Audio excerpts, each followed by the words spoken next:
Hello friends, எல்லாரும் எப்படி இருக்கீங்க? இன்னைக்கு நம்ம வீடியோல நல்ல ஒரு சூப்பரான பிரேக்ஃபாஸ்ட் ரெசிபி தான் பார்க்க போறோம். கண்டிப்பா இந்த ரெசிபி வந்து நிறைய பேருக்கு தெரிஞ்சிருக்கும். நிறைய பேர் ரொம்ப சூப்பரா செய்வீங்க.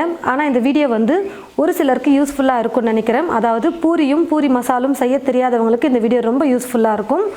நல்லா பூரி வந்து நல்லா ஃப்ளஃபியா சூப்பரா வர மாதிரி நம்ம கொஞ்சம் டிப்ஸ்லாம் ஆட் பண்ணியிருக்கோம்.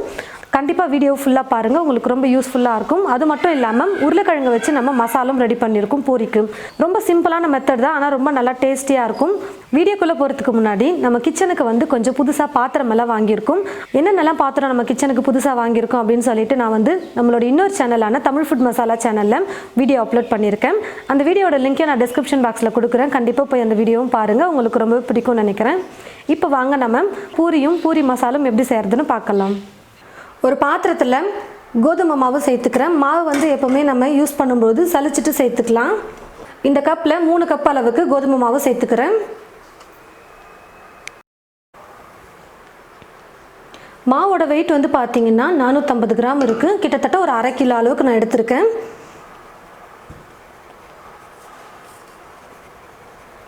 எப்போவுமே நம்ம மாவை ஃப்ரெஷ்ஷாக கடையிலே வாங்கிட்டு வந்தால் கூட நீங்கள் ஒரு முறை சலிச்சிட்டு அதுக்கப்புறமா யூஸ் பண்ணிக்கோங்க. மாவை சலிச்சு எடுத்துக்கிட்டேன். இப்போ இது கூடவே ரவை வந்து நம்ம சேர்த்துக்கலாம். கடையிலலாம் வந்து பார்த்திங்கன்னா ரவை சர்க்கரைலாம் போட்டு செய்வாங்க பூரி செய்யும்பொழுது. நான் வந்து 2 ஸ்பூன் ரவை சேர்த்துக்கிறேன். 1/2 கிலோ மாவுக்கு 1 ஸ்பூன் சர்க்கரை சேர்த்துக்கிறேன். கொஞ்சம் ஸ்வீட்டாக இருக்குது அப்படின்னு ஃபீல் பண்ணிங்கன்னா 1/2 ஸ்பூன் கூட நீங்கள் சர்க்கரை சேர்த்துக்கலாம். ஆனால் 1/2 கிலோவுக்கு 1 ஸ்பூன் சேர்க்கலாம் தாராளமாக. தேவையான அளவுக்கு உப்பு சேர்த்துட்டு எல்லாத்தையும் மிக்ஸ் பண்ணி விட்டுக்கலாம்.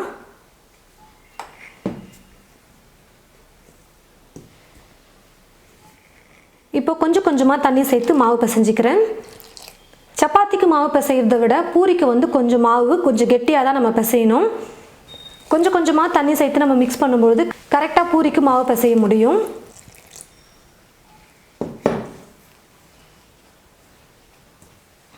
பாருங்கள் ஃப்ரெண்ட்ஸ், பூரிக்கு நான் மாவு பிசைஞ்சிட்டேன். கொஞ்சம் கொஞ்சமாக தண்ணி சேர்த்து நல்லா கெட்டியாக தான் மாவு மிக்ஸ் பண்ணியிருக்கேன் நான். சப்பாத்திக்கு மாவு மிக்ஸ் பண்ணுற மாதிரி கொஞ்சம் இலக்கமாக நம்ம மிக்ஸ் பண்ணக்கூடாது, நல்லா கொஞ்சம் கெட்டியாக இருக்கணும் பூரிக்கு. இப்போ வந்து கொஞ்சமாக 1 ஸ்பூன் அளவுக்கு நான் எண்ணெய் சேர்த்துட்டு மாவு மேலே அப்ளை பண்ணிட்டு ஒரு பிளேட் போட்டு மூடி வச்சிடுறேன்.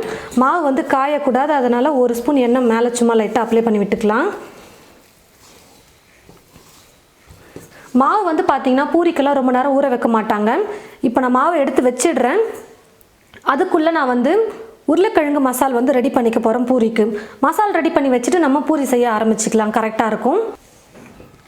ஸ்டவ்வை பற்ற வச்சுக்கிட்டு ஸ்டவ் மேலே ஒரு கடாய் வச்சுருக்கேன். கடாய் நல்லா சூடு இருந்ததும் எண்ணெய் சேர்த்துக்கலாம். எண்ணெய் நல்லா காஞ்சதுக்கப்புறமா கடுகு கொஞ்சம் சேர்த்துக்கிறேன். கடுகு நல்லா பொரிஞ்சதும் 1 ஸ்பூன் உளுத்தம்பருப்பு 1 ஸ்பூன் கடலைப்பருப்பு சேர்த்துக்கிறேன்.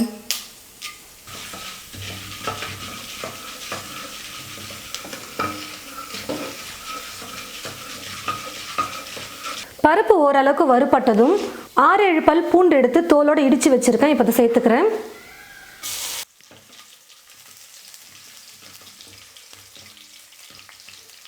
இது கூடவே 3 பச்சை மிளகாய் எடுத்து 2ஆக கீறி வச்சுருக்கேன், கட் பண்ணி அதையும் சேர்த்துக்கிறேன்.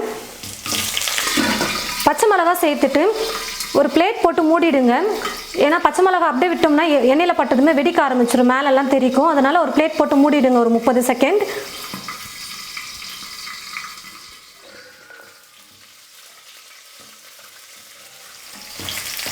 பாருங்கள், பச்சை மிளகாவும் நல்லா வதங்கி வந்துருச்சு. இப்போ இது கூட பெரிய வெங்காயம் 2 பெரிய வெங்காயம் எடுத்து நான் கட் பண்ணி வச்சுருக்கேன். கூடவே கொஞ்சம் கருவேப்பிலை எடுத்து வச்சுருக்கேன், 2ஐயும் சேர்த்துக்கிறேன்.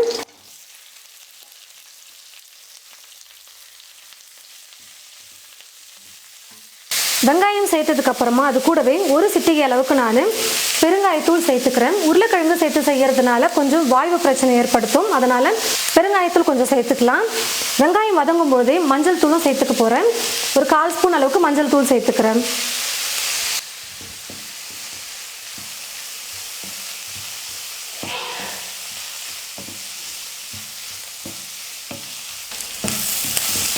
வெங்காயம் ஒரு பக்கம் வதங்கிட்டே இருக்கட்டும். அதுக்குள்ளே நான் வேக வச்சு உருளைக்கிழங்கு தோல் உரிச்சு எடுத்து வச்சுருக்கேன்.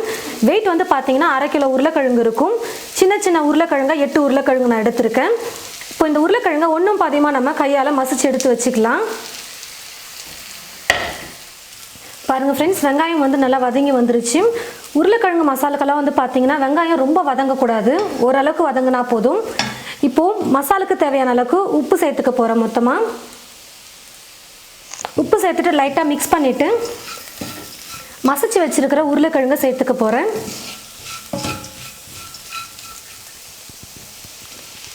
ரொம்ப கூழ் மாதிரி மசிக்க வேணாம், ஓரளவுக்கு மசிச்சுக்கோங்க. இப்போ எல்லாத்தையும் சேர்த்து நல்லா வதக்கி விட்டுக்கிறேன்.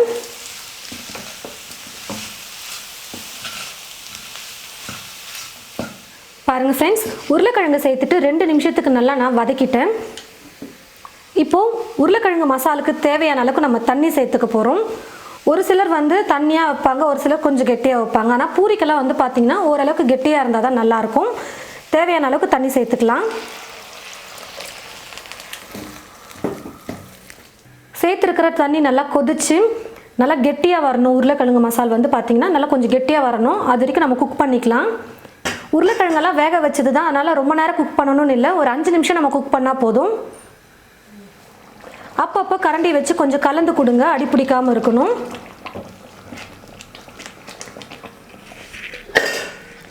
பாருங்கள் ஃப்ரெண்ட்ஸ், 5 நிமிஷம் வந்து நான் நல்லா குக் பண்ணிக்கிட்டேன். ஸ்டவ்வை வந்து மீடியம் ஃப்ளேமில் வச்சுட்டு குக் பண்ணிக்கோங்க, அப்போ தான் நல்லா குக் ஆகி வரும்.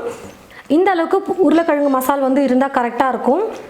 நம்ம பூரி செய்கிறதுக்குள்ளே இன்னும் கொஞ்சம் கெட்டியாக ஆரம்பிக்கும், அதனால் கரெக்டான பதத்துக்கு வந்துடும். ஒரு சிலர் வந்து உருளைக்கிழங்கு மசால் கொஞ்சம் தண்ணியாக வைப்பாங்க, ஒரு சிலர் நல்லா கெட்டியாக வைப்பாங்க பூரிக்கு தொட்டு சாப்பிட்றதுக்கு. அது நம்மளுடைய விருப்பம் தான். நம்ம எந்த அளவுக்கு வேணுமோ அந்த அளவுக்கு நம்ம பார்த்து வச்சுக்கலாம். கடைசியாக இது கூட இப்போது பொடியாக நறுக்கிய கொத்தமல்லி கொஞ்சம் சேர்த்துட்டு நான் மிக்ஸ் பண்ணிட்டு ஸ்டவ் ஆஃப் பண்ணிக்கிறேன். பூரிக்கு நல்லா சிம்பிளான டேஸ்டியான உருளைக்கிழங்கு மசால் ரெடி ஆகிடுச்சு. இப்போ நம்ம பூரி செய்ய ஆரம்பிச்சிடலாம். மாவு வந்து கொஞ்சம் கொஞ்சமாக நம்ம கட் பண்ணி எடுத்துட்டு நல்லா பிசைஞ்சிட்டு அதுக்கப்புறமா சின்ன சின்ன உருண்டைகளாக பண்ணி எடுத்துக்கலாம். உங்களுக்கு பூரி எந்த சைஸில் வேணுமோ அந்த சைஸுக்கு ஏற்றது போல் மாவு வந்து சின்ன சின்னதாக நீங்கள் கட் பண்ணி எடுத்துக்கோங்க.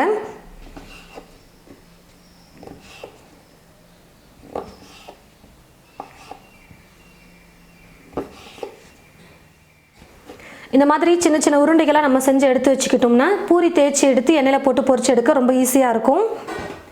கொஞ்சமாக கோதுமை மாவு போட்டுட்டு நம்ம பூரி தேய்ச்சி எடுத்துக்கலாம்.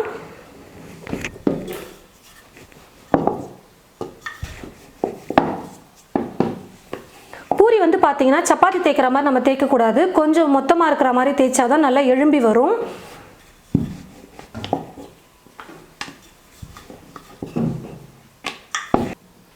பாருங்கள் ஃப்ரெண்ட்ஸ், இந்த மாதிரி கொஞ்சம் நல்லா மொத்தமாக இருக்கிற மாதிரி பூரி வந்து தேய்ச்சி எடுத்துக்கோங்க. கடாயில் எண்ணெய் ஊற்றி வச்சுட்டேன். எண்ணெய் வந்து பார்த்திங்கன்னா நல்லா காஞ்சிருச்சு. கொஞ்சமாக மாவு போட்டு பாருங்கள், தெரியும் எண்ணெய் காஞ்சிருச்சா இல்லையான்னு. பூரிக்கெல்லாம் வந்து பார்த்திங்கன்னா எண்ணெய் வந்து நல்லா காஞ்சிருக்கணும், அப்போ தான் நல்லா ஃப்ளஃபியாக எழும்பி வரும். தேய்ச்சி வச்சுருக்கிற மாவை போட்டதுமே நல்லா கரண்டி வச்சு அழுத்தி கொடுங்க, அப்போ தான் வந்து எழும்பி வரும் நல்லா பூரி. பாருங்கள், இந்த மாதிரி கரண்டி வச்சு அழுத்தி கொடுத்தீங்கன்னா இந்த மாதிரி நல்லா எழும்பி வரணும். பூரிக்கெல்லாம் வந்து எண்ணெய் வந்து நல்லா காஞ்சிருக்கணும், அப்போ தான் நல்லா எழும்பி வரும். அது மட்டும் இல்லாமல் மாவு நம்ம தேய்க்கிறதுல ரொம்ப முக்கியமாக இருக்குது. ரொம்ப மெல்லிசாக தேய்ச்சிட்டிங்கன்னா அதுக்கப்புறம் அப்பளம் மாதிரி தான் வரும் பூரி. அதுக்கப்புறம் சப்பாத்தி மாதிரி எழும்பாமல் மெல்லிசாக தான் இருக்கும். எவ்வளோ நல்லா சூப்பராக குண்டு குண்டாக எழும்பி வருது பாருங்கள்.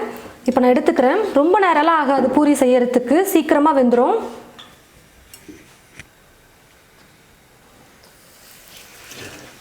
நல்லா கரண்டியை வச்சு அழுத்தி கொடுங்க, அப்போ தான் நல்லா ஃப்ளஃபியாக எழும்பி வரும்.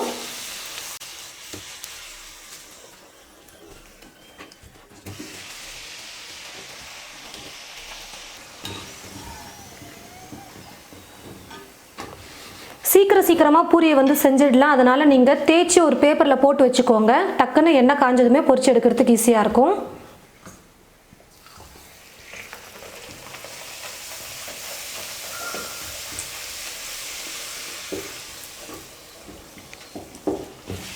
இதே போல் மீதி இருக்கிற எல்லா மாவையும் நம்ம தேய்ச்சி எண்ணெயில் போட்டு பூரி செஞ்சு எடுத்துக்கலாம். பாருங்கள் ஃப்ரெண்ட்ஸ், நல்லா டேஸ்டியாக கோதுமை மாவு வச்சு நம்ம பூரி நல்லா புசு புசுன்னு நம்ம செஞ்சுருக்கோம். பாருங்கள், கோதுமை மாவு மட்டும் மிக்ஸ் பண்ணாமல் இன்னி கூட கொஞ்சம் ரவையும் சர்க்கரையும் சேர்த்து இது போல் பூரி செஞ்சு பாருங்கள். நல்லா ஃப்ளஃபியாக எழும்பி வரும். கலரும் நல்லாயிருக்கும். பூரி கலர் வந்து சூப்பராக இருக்கும் பார்க்குறதுக்கு. உருளைக்கிழங்கு வச்சு இதே போல் நீங்கள் உருளைக்கிழங்கு மசாலா செஞ்சு பாருங்கள். பூரிக்கு ரொம்ப டேஸ்டியாக சூப்பராக இருக்கும். நிறைய பேருக்கு உருளைக்கிழங்கு மசாலா எப்படி செய்யணும்னு தெரிஞ்சிருக்கலாம்.